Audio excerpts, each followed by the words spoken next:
My sister banged on my window at midnight, screaming, "Let me in before they see me." I told her to use the front door. The banging on my second-floor bedroom window jolted me awake at 12:23 a.m. on a Friday night in October. Not gentle tapping, violent, desperate pounding that rattled the glass in its frame. I rolled over, disoriented, and saw my sister Meredith's face pressed against the window, her mouth moving frantically, her fists hammering the glass. She was crying, her eyes wild with terror I'd never seen before. I fumbled for my phone on the nightstand, squinting at the brightness, trying to make sense of why my 20-year-old sister was outside my window instead of in her apartment across town. I cracked the window open about 3 inches, annoyed more than concerned because Meredith had a history of drama. She'd shown up drunk at family dinners, borrowed money she never repaid, dated men who made our parents nervous. This felt like another episode in a pattern I'd grown tired of managing. "What the hell, Mare? It's past midnight." "Let me in," she gasped, her voice breaking. "Please, Owen, you have to let me in right now. They're going to find me. They're coming. Please." Her hands were shaking so badly she could barely hold on to the window ledge. I could see scratches on her arms, dirt on her face, her clothes torn. But my first thought wasn't that she was in genuine danger. My first thought was that she'd gotten drunk, fought with her boyfriend Kyle, and needed a place to crash rather than face him. This had happened twice before in the past year. "Use the front door," I said, already closing the window. "I'm not climbing out there to pull you in. Go around to the front and I'll let you in." The look on her face changed then. Terror transformed into something worse. Betrayal mixed with resignation, like I'd just condemned her to something she couldn't escape. "Owen, please," she whispered, her voice barely audible through the glass. "There's no time. They're watching the front. Please, just—" But I'd already closed the window completely and pulled the curtain shut, irritated with her dramatics. I heard her crying outside, heard her fists hit the window a few more times with decreasing force, and then silence. I lay back down, my phone showing 12:26 a.m., and waited for her to come around to the front door. I'd let her in, let her sleep on the couch, and in the morning we'd have the same conversation we'd had before about getting her life together, about breaking up with Kyle, about maybe going back to school or getting into therapy. The familiar script of being the responsible older brother cleaning up his younger sister's messes. I waited 5 minutes, then 10. No knock at the front door, no sound of her footsteps on the porch. Just the quiet hum of the refrigerator downstairs and the distant sound of traffic on the highway a few blocks away. At 12:38 a.m., I got up and went downstairs to check if she was waiting outside. I opened the front door and looked out at the empty porch, the empty driveway, the street with its pools of yellow light from the street lamps. Meredith's beat-up Nissan was parked 3 houses down, but there was no sign of her anywhere. I called her phone. It rang 4 times and went to voicemail. I texted, "Where'd you go? I'm downstairs, door's unlocked." No response. I stood there for another 10 minutes in my t-shirt and boxers, the October night air cold enough to raise goosebumps on my arms, before finally going back inside and locking up. I'd been living alone in this rental house for 2 years since my ex-girlfriend Kelsey had moved out, working as a software developer for a medical records company, spending most evenings gaming or watching shows. Quiet life, no drama, which was exactly how I liked it after growing up in a household where Meredith's various crises had dominated every family gathering since she was 15. She'd started running away from home at 16, getting into screaming fights with our parents about rules and curfews. She'd dropped out of college after 1 semester, bounced between retail jobs, moved in with Kyle 8 months ago, despite everyone telling her he was bad news.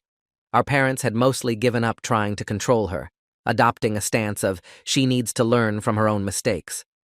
I'd adopted the same philosophy, maintaining boundaries, not getting sucked into her chaos. So when she didn't show up at my door that night, I assumed she'd changed her mind, driven off somewhere else, maybe back to Kyle's apartment or to a friend's place. I went back to bed and fell asleep within 20 minutes, completely unaware that my sister was at that moment running through backyards 3 streets over, trying desperately to find somewhere safe while someone hunted her. The next morning, I woke up to 17 missed calls from my mother. The first one had come in at 6:15 a.m., the most recent at 8:04 a.m. There were also 3 voicemails and a string of texts that made my stomach drop even before I listened to the messages. Call me immediately. Have you heard from Meredith? Owen, this is serious. Call me now. I called her back at 8:11 a.m., and she picked up before the first ring finished. Where is she? My mother demanded, her voice sharp with fear and anger. Where's your sister? When did you last see her? I sat up in bed, my brain still foggy with sleep. What? I don't know. She came by last night around midnight, but then left. Why? What's going on? There was a pause, and I heard my mother's sharp intake of breath. She came to your house? Last night? Oh, and what do you mean she came by and left? Did you see her? Did you talk to her? I explained about the window, about telling her to use the front door, about her not showing up and me assuming she'd driven off. With each detail, my mother's breathing got faster and more ragged. You didn't let her in? She came to you in the middle of the night, and you didn't let her in? Her voice broke on the last words. Mom, what's happening? Why are you… She cut me off. Kyle is dead. Someone killed him in his apartment last night. The police found him this morning when his landlord went to check because there was blood seeping under the door. They're looking for Meredith as a witness, possibly as a suspect. And you're telling me she came to you at midnight covered in dirt, and you just sent her away? The room tilted.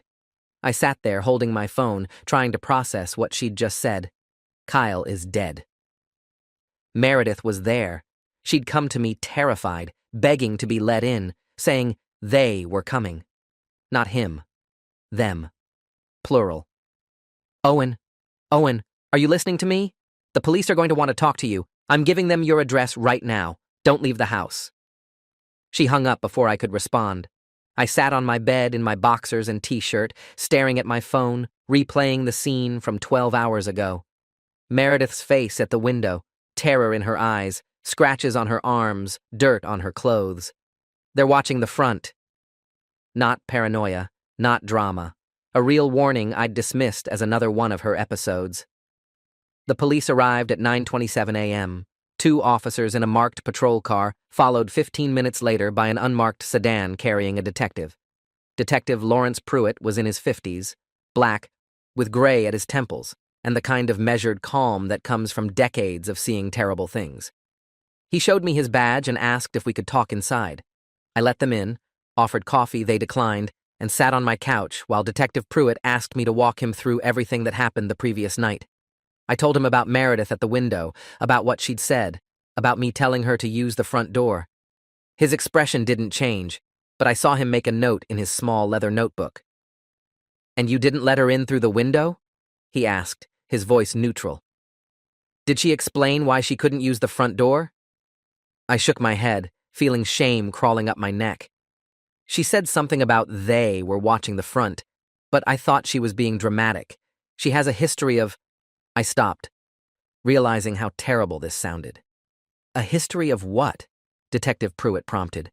Drama, relationship problems. I thought she'd had a fight with Kyle and was exaggerating. I didn't think she was actually in danger. Detective Pruitt nodded slowly. Kyle Brennan was found deceased in his apartment this morning at approximately 6:45 a.m. The medical examiner's preliminary assessment suggests he died between 11 p.m. and 1 a.m. from multiple stab wounds. Your sister Meredith lived with him, and neighbors reported hearing a violent argument between them around 10:30 p.m. last night. Her car was found abandoned 3 blocks from your house around 7 a.m. with blood on the driver's seat and her purse still in the passenger seat. We need to find her, both as a witness to what happened and because she may be in danger herself if there were other people involved, as she indicated to you. Blood on the driver's seat. My sister's blood. I felt my hands start shaking. What kind of blood? How much? Detective Pruitt's expression softened slightly. Enough to suggest injury, but not enough to suggest critical blood loss.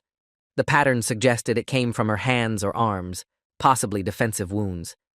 Mr. Brennan had skin under his fingernails that will be tested for DNA, and there were signs of a violent struggle in the apartment. We're trying to piece together what happened and where your sister went after leaving your house. I gave them my phone, showing the texts I'd sent Meredith that were still unread, the call logs showing my attempted contact, the exact times everything had happened. One of the uniformed officers photographed my bedroom window from outside, documenting where Meredith had been. Detective Pruitt asked if I had any idea where Meredith might go if she was scared, if she had friends or other family in the area. I gave him names of her two closest friends, Madison and Iris, and our parents' address. He took everything down methodically. "One more question," Detective Pruitt said as they were leaving. "When your sister said, 'They're coming,' and 'they're watching the front,' did she give any indication of who they were? Did she mention names or describe these people?" I replayed her words in my head, trying to remember exact phrasing through my own dismissiveness. "No, she just said 'they' multiple times. She seemed terrified of whoever they were." After the police left, I sat on my couch and called my mother back. She'd calmed down slightly but was still furious with me. "If something happens to her, Owen, if she's hurt or worse because you didn't help her—" She didn't finish the sentence. She didn't need to. The implication hung between us like a blade. I spent the rest of that Saturday trying to find Meredith. I drove to every place I could think of, her friends' apartments, the coffee shop where she'd worked before getting fired 3 months ago, the park where we'd played as kids. Nothing. Her phone went straight to voicemail now, suggesting it was either dead or turned off.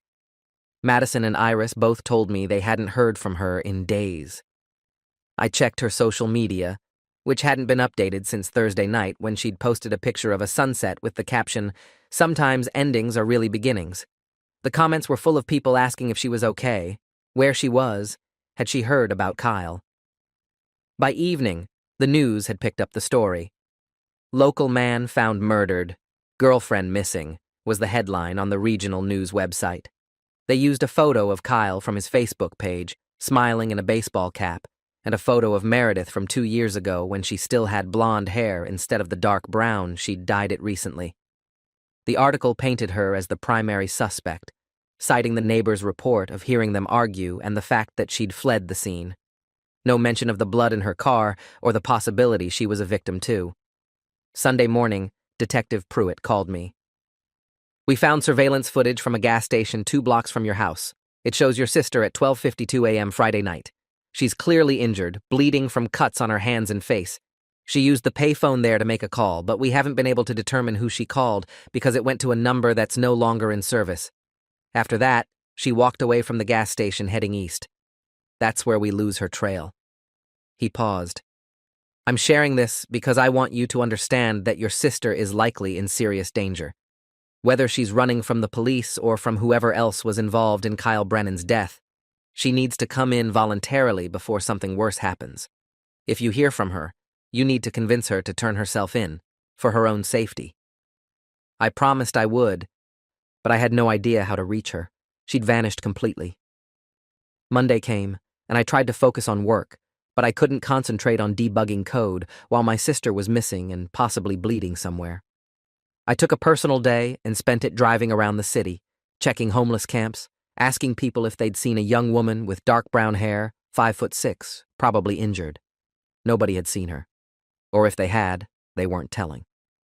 On Wednesday, 5 days after Kyle's murder and Meredith's disappearance, I got a text from an unknown number at 2:47 a.m. "It's me. I'm okay. I'm sorry for everything. Tell Mom and Dad I love them. Don't try to find me." I called the number immediately, but it was already disconnected. I screenshot the message and sent it to Detective Pruitt, who called me back within 20 minutes despite the early hour. "We're tracing the number. It was likely a burner phone, but we might be able to triangulate her location based on tower pings. This is good, Mr. Foster. It means she's alive and able to communicate. That's the best news we've had all week." But it didn't feel like good news. It felt like a goodbye message, the kind of thing someone sends before they do something permanent. I called my mother and read her the text. She started crying. On Thursday, Detective Pruitt called with an update that changed everything. "We arrested someone in connection with Kyle Brennan's murder. A man named Dante Caruso, who has known ties to organized crime. He was picked up on an unrelated warrant, and during questioning admitted to being at Kyle's apartment the night of the murder. He's claiming Kyle owed money to some dangerous people and that your sister witnessed something she shouldn't have." I felt my chest tighten. What does that mean? Is Meredith in danger from these people? Detective Pruitt's voice was careful. "According to Caruso, Kyle had gotten involved in some gambling debts and had agreed to do some courier work to pay them off. Low-level drug running mostly. But he got stupid, started skimming product to sell on his own. When his bosses found out, they sent people to deliver a message. Your sister apparently walked in during that message delivery. Caruso claims she ran, and they let her go because killing her would bring too much heat. But he also says his bosses were worried she'd talk to the police, so they put word out to find her before she could. That's why she was running when she came to your house. She wasn't running from Kyle. She was running from the people who'd just killed him in front of her. The room felt too small suddenly. I couldn't get enough air. So, when she said, "They're coming," and "they're watching the front," she meant these criminals were actually hunting her. And I sent her away? Detective Pruitt didn't answer directly. We're working with Organized Crime Task Force now. Caruso is cooperating in exchange for a reduced sentence. He's given us names of the other people involved. We've made 2 more arrests this morning, and we're confident we've neutralized the immediate threat to your sister. If she's still alive and hiding, she needs to know she can come in safely now. We can protect her. That afternoon, the story broke wider. Murder linked to drug trafficking ring was the new headline, and suddenly Meredith wasn't a suspect anymore. She was a witness who'd fled for her life. The narrative had completely flipped. News outlets were now running stories about a scared young woman on the run from dangerous criminals, using more recent photos of her and describing her as missing and endangered. My phone rang constantly with reporters wanting to know what I knew, wanting a statement from the family. I didn't answer any of them. What could I say? That my sister had begged me for help and I'd dismissed her because I was tired of her drama. That she might be dead in a ditch somewhere because I couldn't be bothered to climb out of bed and open a window? On Friday, exactly 1 week after Kyle's murder, my mother called. "The police found her," she said, her voice thick with relief and something else I couldn't identify. "She's alive. She's in a hospital in Virginia. She walked into an emergency room this morning and collapsed. She's dehydrated and malnourished and has an infection from untreated wounds, but she's alive." I drove to Virginia with my parents that afternoon, a 6-hour drive during which nobody spoke much. My mother cried quietly in the passenger seat, while my father drove with his jaw clenched. When we arrived at the hospital, Detective Pruitt was already there with a Virginia state investigator. They'd been taking Meredith's statement about what happened that night. She was in a private room with a police guard outside, both for her protection and because she was still technically a witness to a homicide. When I walked into her room, she looked so small in the hospital bed. She'd lost weight she couldn't afford to lose. Her face was pale and hollow, and both her arms were wrapped in bandages from the wrist to the elbow. She had stitches on her left cheek, and her hands were covered in cuts that were healing badly from lack of treatment. When she saw me, her face did something complicated, relief and anger and hurt all mixed together. "Hey," I said, my voice coming out rough. "Hey yourself," she said quietly. Our parents pushed past me, our mother sobbing and clutching Meredith's hand, our father standing awkwardly at the foot of the bed, like he didn't know what to do with his own emotions. After our parents left to get coffee, giving us some privacy, Meredith looked at me directly for the first time. "You didn't believe me," she said. It wasn't an accusation, just a flat statement of fact. I sat in the chair next to her bed, my hands clasped between my knees. "No, I didn't. I thought you were being dramatic. I thought it was another Kyle fight, and you needed a place to crash." I paused. "I'm sorry, Mer. I'm so fucking sorry." She was quiet for a long moment. "I knew you wouldn't believe me. That's why I was begging. Because I knew you'd think I was exaggerating, making it bigger than it was. I knew my history of being a mess would make you dismiss me. And I was right." The words landed like punches. "Tell me what happened that night," I said, "if you can, if you want to." Meredith looked at the ceiling, her eyes filling with tears. Kyle had been dealing drugs for these guys for about 3 months. I didn't know the full extent of it until that night. I thought he was just smoking weed with friends, but it was worse. He'd been running pills, powder, all of it, and he'd been stealing from them, selling their product and keeping the money. He thought he was smart enough to get away with it. She wiped her eyes with her unbandaged hand. That night, I came home from working a double shift at the restaurant around 10:30. Kyle was agitated, pacing on his phone. He told me I needed to leave, that some people were coming over and I should go to a friend's house. I asked why, and he told me to stop asking questions. We fought about it, and that's when the neighbors probably heard us arguing. Then, before I could leave, there was knocking at the door. Kyle went white. He told me to hide in the bedroom and not come out no matter what I heard. So I did. She took a shaky breath. I heard them come in. 4 men, maybe 5. I heard Kyle trying to explain, trying to say he'd pay it all back with interest. Then I heard the sounds of them beating him. He was screaming, and they were laughing about it, telling him this was what happened to thieves. I was in the bedroom with my phone trying to call 911, but one of them must have heard me or seen the light from my screen through the crack in the door. He kicked it open and found me there. The tears were streaming down her face now. He grabbed my phone and smashed it. Then he dragged me out into the living room where Kyle was on the floor bleeding. There was so much blood. The main guy, the one in charge, he looked at me and said, "You Kyle's girl?" And when I nodded, he said, "You see what happens to people who steal from us? You remember this. And if you talk to police, if you say one word about what you saw here tonight, we'll find you and we'll do worse." Then one of the other guys said, "Why don't we just handle her now? No witnesses." And the main guy thought about it. I watched him actually consider killing me right there. But then he said, "Nah, let her run. Let her spend the rest of her life looking over her shoulder. That's a better punishment." Meredith's hands were shaking now.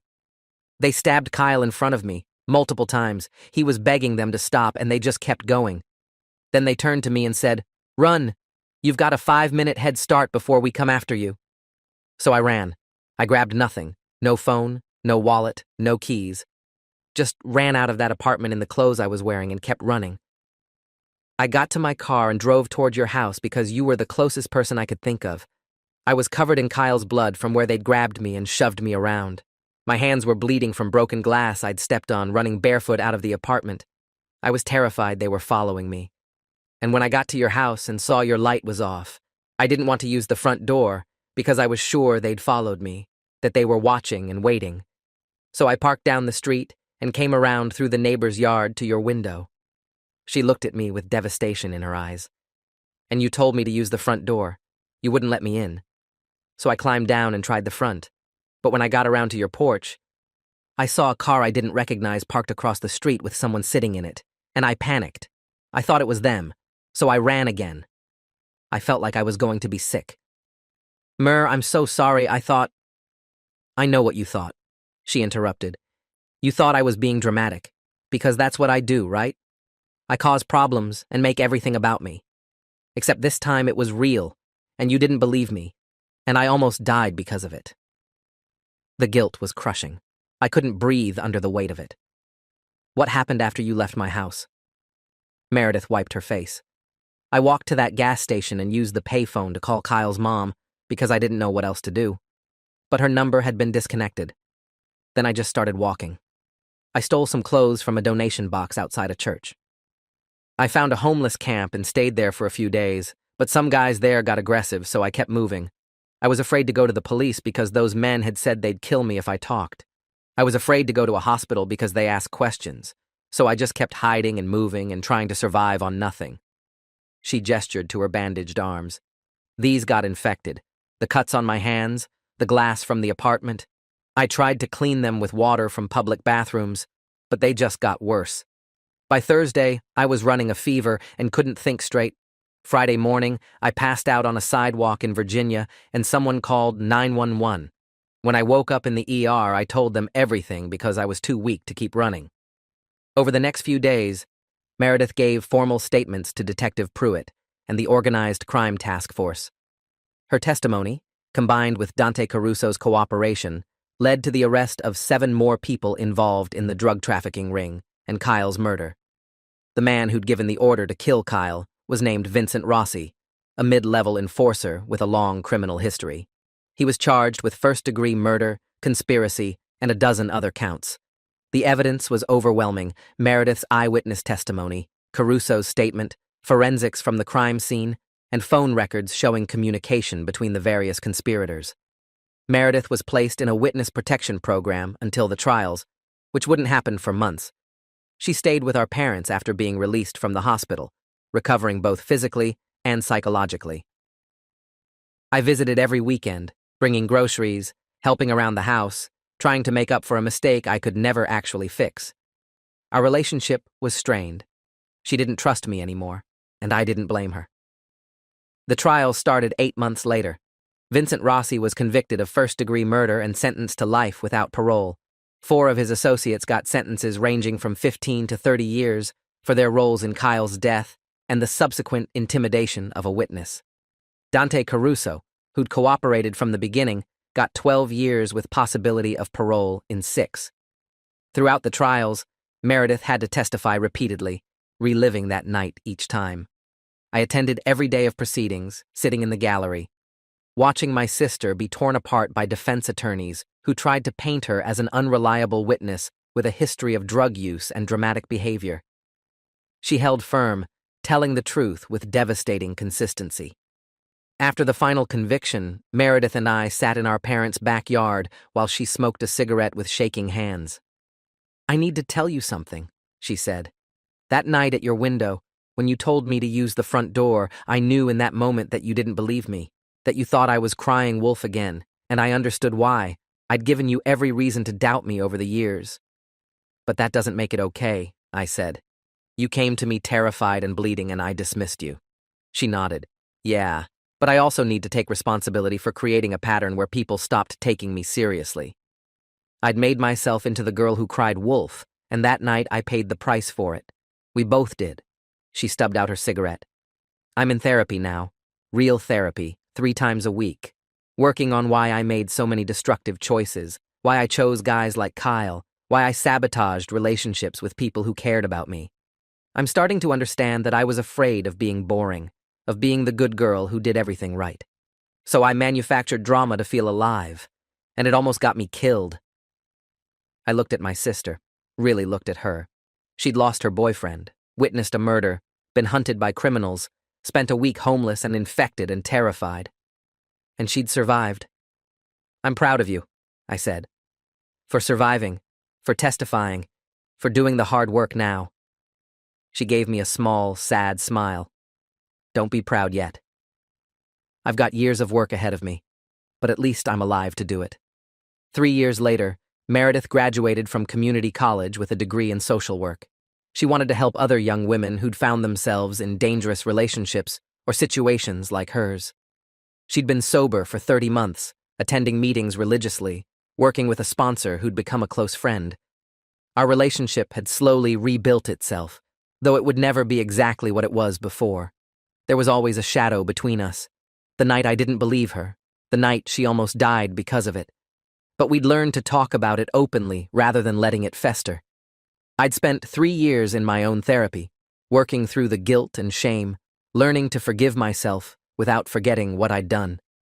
My therapist, Dr. Yuki Tanaka, helped me understand that guilt could be either destructive or constructive, depending on what I did with it. I chose to let it make me a better person, a better brother, more aware of my own biases, more willing to believe people when they said they were in trouble. I think about that night constantly, about the sound of her fists on my window, about her desperate voice begging me to let her in, about the moment I pulled the curtain closed and condemned her to a week of hell that could easily have ended with her body in a ditch. I think about how my dismissiveness, my annoyance at being woken up, my exhaustion with her pattern of drama nearly cost my sister her life. And I think about how many other people are crying for help right now, and how many of us are dismissing them because we're tired, because we've heard it before, because we can't tell the difference between real wolves and false alarms until it's too late. Meredith says she's forgiven me. I'm still working on forgiving myself. But we're both alive, both healing, and that's more than we would have had if she hadn't survived that night. Sometimes she'll reference it in dark humor. "Remember when you left me to die? Good times." And I'll wince, and she'll laugh, and we'll move forward. Because that's what survival looks like. Not forgetting, but learning to live with what happened and choosing to build something better from the wreckage. The last time we talked about that night seriously was on the 5-year anniversary of Kyle's murder. We were having coffee at a diner, and Meredith said something that stuck with me ever since. You know what the worst part was? Not that you didn't believe me. It was that I understood why. I'd spent years training everyone to dismiss me, to see my emergencies as false alarms. So when a real emergency finally came, nobody could tell the difference. That's on me as much as it's on you. I started to argue, but she held up her hand. No, listen, I'm not absolving you. You made a choice that night and it was the wrong choice. But I created the context where that choice made sense to you. We both failed that night, and we've both had to live with the consequences. She was right. We'd both failed, and we'd both survived, and we'd both learned. If you made it this far, I need you to understand something. When someone comes to you desperate and afraid, even if they have a history of being dramatic, even if you're tired of their patterns, even if it's the middle of the night and you just want to go back to sleep, please listen to them. Because the one time you dismiss them might be the one time it's real. The one time they actually need you might be the one time you turn them away, and you'll spend the rest of your life knowing you could have prevented what happened if you'd just opened the door. Thanks for watching till the end. Make sure to subscribe and like to not miss the next story.